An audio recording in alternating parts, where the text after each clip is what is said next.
Hello, everyone. My name is Ginger Kiefer, and I have been a competitive swimmer my whole life. I am currently in my freshman year at the University of Idaho, but I'm originally from Central Oregon.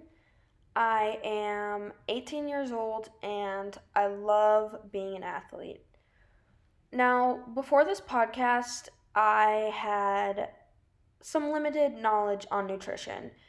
But I've known for a while that I wanted to have a greater knowledge on how to fuel myself properly because nutrition is such a key aspect to performing my best.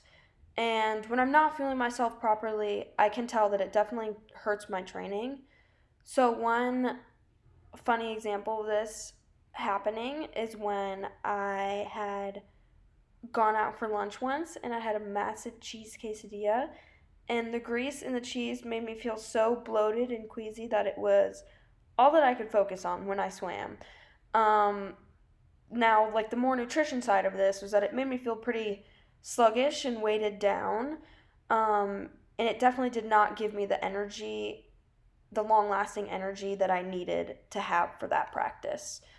Um, I also have experience and have had some issues with having energy crashes during practices or feeling tired, and have realized that this could be because of some poor pre swim nutrition. And this is all why, when I was assigned a project that would allow me to research this, I knew I had to educate myself and share it with other female athletes so that I could help myself and other women in sports succeed. And so let's get right into it. So, to begin, nutrition is important for everyone, not just women or athletes. So, according to the CDC, people with healthy eating patterns live longer and are at lower risk for serious health problems such as heart disease, type 2 diabetes, and obesity. For people with chronic illnesses or chronic diseases, healthy eating can help manage these conditions and prevent complications. Nutrition is very important for everyone, and fueling your body the right way can be very beneficial, as seen by that. Now, looking at nutrition from more of a sports aspect, according to IINH Nutrition and Health, there are many benefits to being properly fueled if you play sports. And these are a range of things and include improved training quality, recovery, and performance, having a stronger immune system, and having a reduced risk of injury. And these things are very beneficial for all athletes, especially those who compete and train at a high level. One important thing that I would like to mention and bring awareness to in relation to this project and podcast, though, is how there is far less research done for nutrition on female athletes than there is on male athletes. And this can be blamed on many things, but female athletes deserve the same information and education that male athletes have. And this fact has actually been coming to light a lot lately, and I hope that it will continue to until changes are made and better and more current studies are done on nutrition for women in sports. And another topic surrounding nutrition for female athletes that I would like to bring attention to is the high number of female athletes who struggle with eating disorders. So, Eating Disorders Hope reports that up to 45% of female athletes and 10% of male athletes struggle with an eating disorder. And it's important for athletes to know that food is fuel and it can help or hurt an athlete greatly. And from personal experience, it can be hard to look in the mirror and see an athletic build instead of a body that I would think of as more feminine. Seeing muscles instead of thinness or curves can be challenging when you know that is what Western cultures value and what would be seen as attractive in our society. And keeping in mind that I value my sport and have so much love and passion for it, though, and knowing that properly eating and fueling my body can make training, performing, and being involved in a sport so much better than not, definitely helps me. And I just wanted to share this as a way to connect and help some listeners that may be struggling with body image or eating disorders and encourage them to seek help.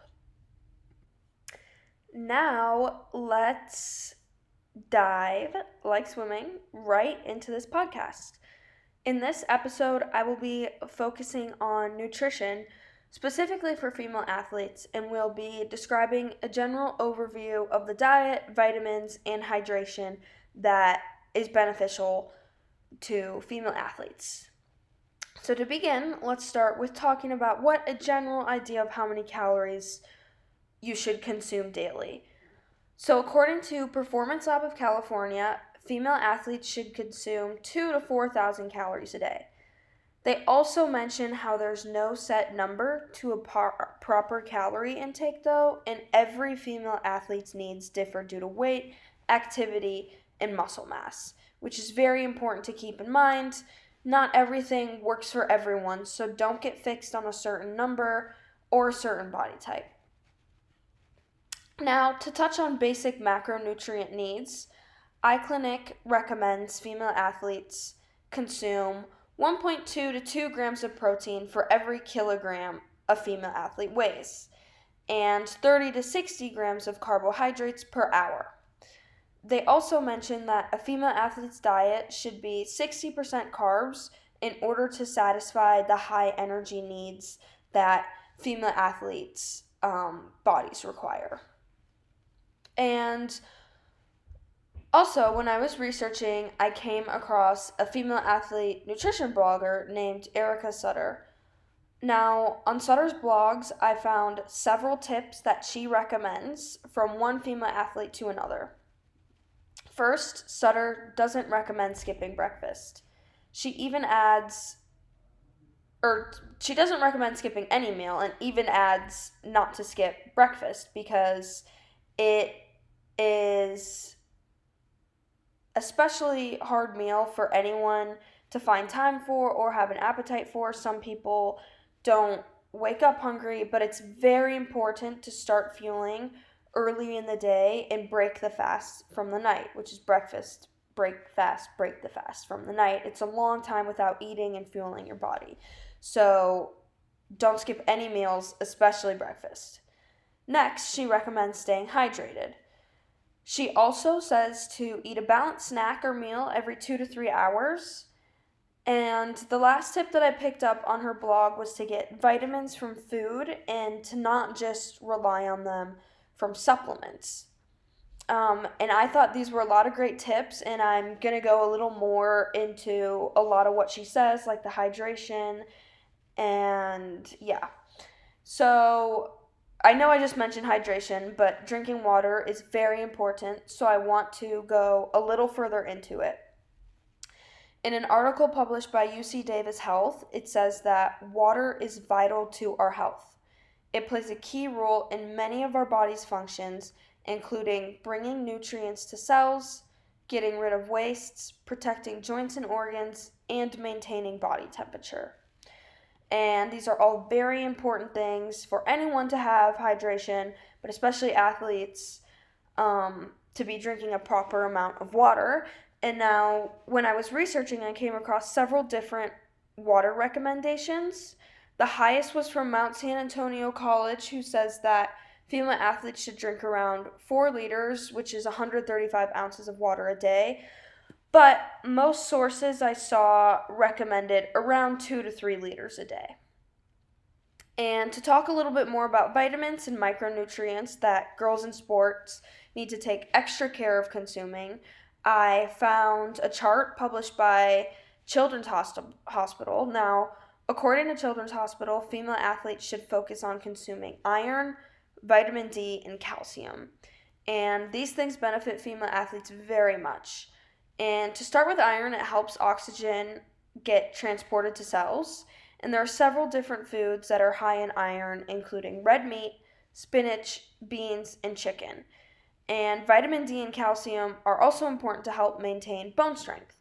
And some foods high in these things include milk, soy milk, and leafy green vegetables. And I also just want to throw in some information on some electrolytes. So according to medical news today, they say that electrolytes are things that provide the body with a small electric current that it needs for many automatic processes. And some common electrolytes for humans are sodium, potassium, calcium, bicarbonate, magnesium chloride, and lastly, phosphate. And electrolytes can commonly be lost through sweat, which people do when they work out. So it's important to keep the body on track with electrolyte consumption. And drinking electrolytes like Liquid IV, Gatorade, or Noon can help any athlete stay on track and hydrated, especially during a workout, where it's very important. And just to wrap things up, I know that there's so much to know about nutrition, but I hope this gives you some general knowledge and inspires you to learn more about your body and health. And I myself am just beginning to educate myself on this expansive yet highly important topic, and I invite you to join me on this journey by continuing to listen in to A Sporty Girl's Guide to Nutrition. New episodes will be released every Wednesday, and I want to say one last thank you to our sponsor, Liquid IV, for helping me and other women in sports stay hydrated and performing our best. I hope you all have a great weekend, and we'll talk again next week. Bye!